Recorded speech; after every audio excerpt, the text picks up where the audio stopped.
Today we're going to replace an ignition switch on a Toro Dingo TX1000 wide track. This is the same process for a narrow track, but this is the only process for the 1000s. This is not the same process for wheeled units or 400 series or 500 series.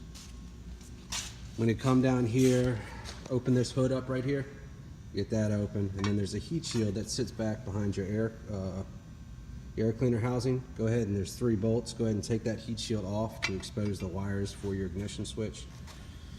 And disconnect your wires. See, I've already disconnected my wires from the ignition switch. These wires sit up kind of like right here into the ignition switch.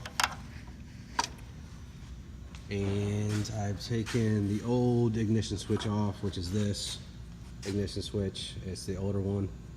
And to get this one off, you squeeze these little buttons right here, and then it pops out the top. For the new one, goes in a little bit different, but this is the new one. So what I'm going to do is hook up the wires here onto the ignition switch, and then take the ignition switch and then pop it up through the hole into in the control panel. And there's a little nub somewhere on this thing. Where is it? There you go, a little nub right there. And that nub has to go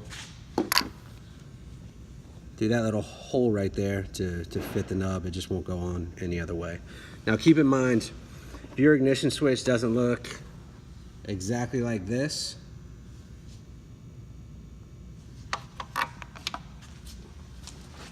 or exactly like this,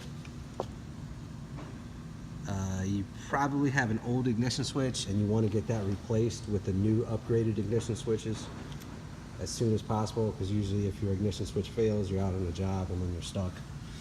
So it's never fun. It's always good to do your due diligence and fix those things before they become an issue. Here's an example of what an old